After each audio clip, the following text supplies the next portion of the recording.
Hello there, this is the first video in a little series that I'm going to put together about how to get into having your own trucks.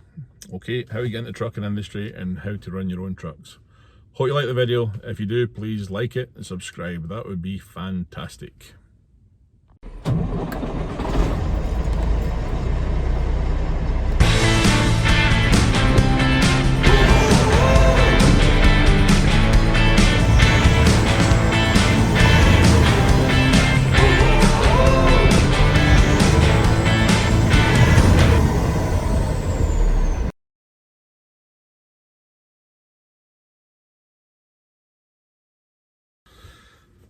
Hi there, so this is the first of some videos that I want to do because I get a lot of people sending private messages and making comments about how do I get my own truck. I want to have a bunch of trucks, I want to lease on, I want to do the oil field, should I do it over the road? I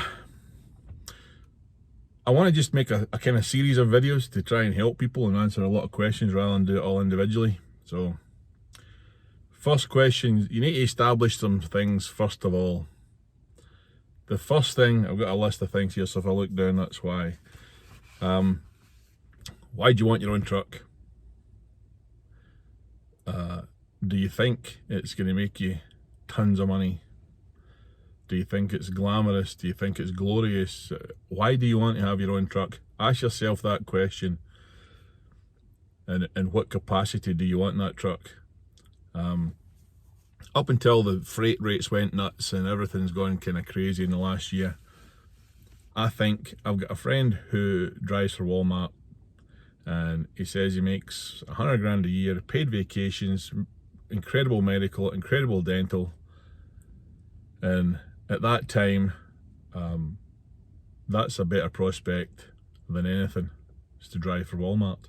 Believe it or not, I've no reason to believe the man, is to disbelieve him. Very honourable guy, and if he says he's making 100 grand a year driving for Walmart, I believe him. Plus all the benefits, plus the paid vacation, plus there's a lot of pluses. You work certain days, you get certain days off, you can plan on your days off. If your truck breaks, they'll give you another one.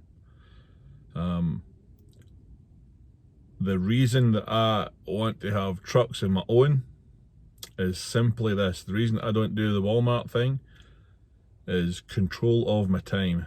So I've got guys that drive for me that are good drivers and I try to work with them with time off, but if the truck has to run, the truck has to run. Whereas if it's your own truck, you get to decide. For me, going back and forth to Scotland, having my own truck made more sense than having to change jobs all the time. I wanted to drive because I was having to do what somebody else wanted. So the main reason for me to have my own truck would be control of your time, and that's a really big thing, and that's what that's really the only benefit to having your own truck. The money will be about the same as working for Walmart or one of these really good carriers because they're out there. So why do you want to do it? Family life, I can tell you right now, running over the road is tough. Make no bones about it. It is a tough on the family. Oil field, you're away as well for chunks. If you want to work locally, everybody wants to do that, so it becomes supply and demand, the rates go down. And for your own truck, working locally, there's not a lot of it, unless you're working out of the ports or something like that, doing local deliveries. Next question is, what are you doing right now? Are you driving for somebody? Are you leased on to somebody? Are you totally nothing to do with trucking and just see it in the TV and see it in YouTube and think, I want a piece of that? And what, next question, there's a reason I asked that question, and the next question is, what's your target? What do you want to do? Do you want to get a truck and lease onto a carrier and give them a percentage, use their trailer, rent a trailer? Do you want to buy your own truck and your own trailer? Do you want to have your own authority? Do you want to have a fleet of trucks? Do you want to have 50? Do you want to have 100? What's your target? Try and get in your mind what you want to do. What is your end game? What is going to make you feel like you've accomplished your goal? Get your goal and your target, okay? And the biggest question you need to ask yourself is this: do you have the emotional fortitude to run your own company? There are different degrees of running your own company. I don't have the desire at all to 100 trucks. I had 35 buses at one time. Once you enter that human element and all the infrastructure, you just become somebody that's sitting behind a desk. When I started buses, I wanted to do tours and take people places and do all that, and I pretty soon became the guy that's fixing the buses, the guy that's doing the crappy jobs while you send somebody else to go away because you can't be too far away from the workshop. So try and establish what size of operation you want to have and your emotional fortitude, sorry, to come back to that. If you start on your own, if you're used to having your steady paycheck, let's just say from Walmart, and you're getting a couple of grand every week, less your taxes, call it $1,800 or $1,600 a week, or call it $3,000 every 2 weeks, which is quite reasonable. If you're used to having that, you've got a family and they're used to having that, how are you going to guarantee that? Because there will be some weeks that you probably won't, and then that puts stress in other parts of your life. If you see things on my channel that have happened to me, and you see things that are horrific, and you think, oh my goodness, what would it be like to have a truck go on fire? Done it. Bus go on fire? Done it. Driver gets stuck in the mud? Done it. All these things that happen to other people, don't think that they won't happen to you, because they probably will. If they can happen to somebody else, they can happen to you. And most businesses close. Some of them are forced out of business, but a lot of them will close because the man or woman behind that business, the driving force behind it, has had enough. And what is your had enough? How much is enough going to be for you? Running trucks over the road in America is one of the easiest things I've ever done. I hate to oversimplify it. If you've got a coach with 70 people on it and you're going to a theatre or a football game and that thing breaks down and your driver calls you and said, hey, I'm at the side of the road, I think the engine's gone. You then have 70 people staring at the back of your driver's head thinking, what's he going to do now? Then you have 70 people claiming expenses, claiming losses. You know, if I had a bus going fire once with people on it, and my goodness, they all had fancy new iPhones and fancy new luggage and all this stuff. People will claim for whatever they can. So having said that, if a truck breaks down, to me it's not too bad now, because I think, well, the spuds aren't going to get too upset. You still have to deal with it, but do you have what it takes when something goes wrong to keep fighting on it? With the buses, again, we did a lot of local school work, which was contracted, and if a bus came in and you needed it the next day and it was broken and you had to fix it and everybody else goes home, it's you can't not show up, you know. So with the trucking, if you've got time sensitive loads on or something and you've got to be somewhere, it's on you. All right, so what you need to do first off is establish your starting point.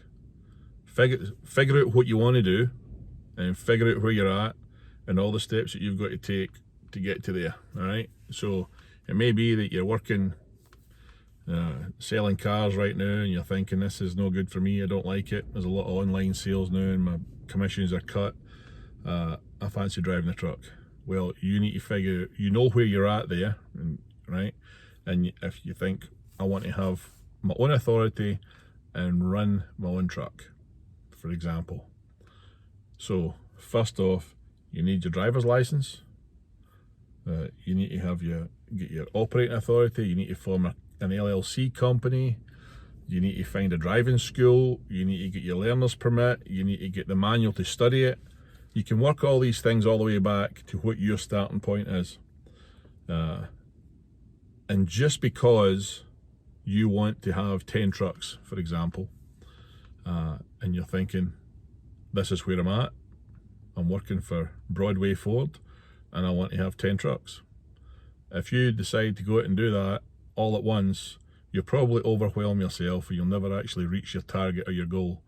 So I watched other YouTube channel, and the guy was talking about, it was a kind of small farming thing, and he wanted to have cows and pigs and chickens and eggs and turkeys and all that stuff and grow his own hay. But you have to start off with what's the easiest to get into. For me, the simplest thing to do would to start with, if you're not inside the industry and you want to come into it and then have your own truck, have 10 trucks, let's say, or 5, let's go with 5. So first thing is, you need your license. You've got to get your learner's permit, you've got to make sure you can get a medical, and then you pass your theory test, you pass your driving test. The next thing in my mind that you should do is go drive for somebody else. If you want to do the oil field, try it. If you want to do over the road, try it. If you want to haul locally, try it. If you want to do regional, try it. But don't do it with your own truck until you know what you like. Alright, so get some experience with somebody, because when you go to insure your truck, it's going to cost you a chunk more money if you don't have any experience. Let somebody else pay for your inexperience. So there's always a starting point that you can make, no matter where you're at, and you want to become a truck driver and have your own truck, there's always a starting point. Alright, so you've got your license, you've been out driving for a year, and you decide, I still want to have my 5 trucks. The best thing to do, the most simple thing, is during that period of time, start paying off things that you owe money on. If you've got a car payment, try and get it paid off, because if you go over the road for a year, you're making good money. Pay off things, get your outgoings as low as you can, save as much as you can. This sounds really simple and logical to do, but do that, and then buy a truck and lease it on to somebody. Don't go buy a trailer right away. That's also my personal advice. If you're going to go to the oil field and think pneumatic's the thing for me, you go down there and buy a pneumatic trailer and it goes quiet, what are you going to do with the trailer? All of a sudden you've got it. It's never a good to rent something indefinitely for a long time. However, when you try to figure out what you want to do, rent the trailer. If it's sandbox, rent the trailer. If you want to do flatbed, rent the trailer. Same with the reefer, if you can get one. So for us, reefering is quite the thing for us. So if you were to come to me, it's always good to rent a trailer. I was going to put trucks on in Scotland, and I thought, oh, I don't want to rent a trailer. And the guy told me that I was going to go work for. No, you need to use one of our trailers. If you go down to London with a load and you can't get unloaded on a Friday night, you can always drop that trailer in one of our yards or one of our people that we deliver to, and pick up one of our empty trailers or one of our preloaded trailers and keep rolling. I do that here sometimes. If the guys are coming back and I've got a spare trailer, I might load it, and then they get unloaded on a Friday afternoon. I can get loaded on a Friday afternoon, and they can come into the yard Friday night, drop that empty trailer, and be halfway across the country by Monday morning. So there are benefits to renting a trailer if you're leased onto somebody. But the first thing you should do is lease onto somebody. It's the safest thing. You learn, you cut your teeth, get into the way of managing your own money. You have to budget for maintenance, because that'll take you out in a hurry. There are plenty of places normally that you can get a truck with not a huge amount of money doing. If you're looking to go at the oil field, you don't need to have something with all the bells and whistles on it. You get something cheap and cheerful and go down there and lease onto somebody and start working right away. Within a couple of weeks, you've got some positive cash flow. Some of them will give you fuel cards. I give people here fuel cards, so they don't have to worry about having their fuel money until they get their first load. So cash flow is a thing you need to look out for. So it's best that you come and lease on to somebody. This is not a plug, this is just advice. Lease on to somebody with your truck and suss it out. You have to keep positive cash flow coming in to keep everything working. Young Wes that drives for me, he's bought 2 trucks and they're leased on to me, but he's been smart enough to think, I'm getting a paycheck every week driving for Tommy, so if I buy a truck, I'll put another driver in it. His target is to have more trucks anyway. So he's got his steady money working for me, and he's got his other trucks in the back burner here working away with other drivers in them. If you want to get your own authority, that's a whole different thing.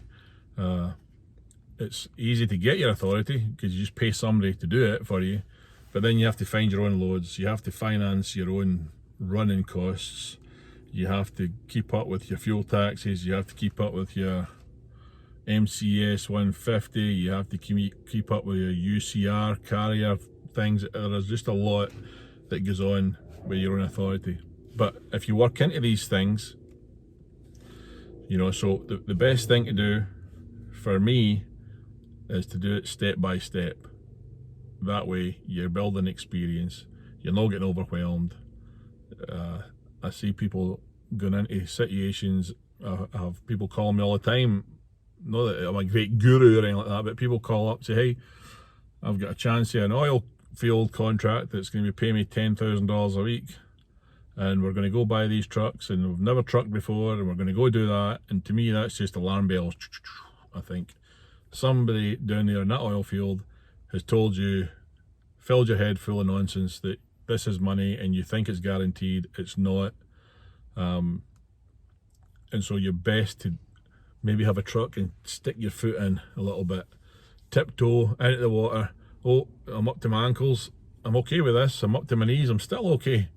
I think, you know, I'm up to my waist, it's getting a bit tingly, but I'm doing all right. I fancy a swim, but you're already acclimatized, you're used to it a little bit before you go further in. I only give this advice because I have been the guy who's gone out there and stepped in the landmines, and all I'm trying to do with this information is try to give people some starting points, you know. So if you're looking to get into the industry, drive for somebody first. There's always a starting point. If you're unemployed and you can't get a job and you want to do trucking, there are people and companies that will hire you and put you through your test, you know. So this is a good time. There's a shortage of drivers. Get in there. There's good money in trucking. There are people who go to college for 4 years and make half of what a truck driver makes, and all you have to do is go in a course for a couple of weeks, take your test, there you go, you're at the races. So I'll put a few more of these on in different aspects of this, okay? But that's a kind of outline. I think you should take it step by step and walk into that cold water gradually, and not just jump in, have a heart attack and splash, you're done, you know. That's it. Okay, thanks for watching. I'll get the next one up soon.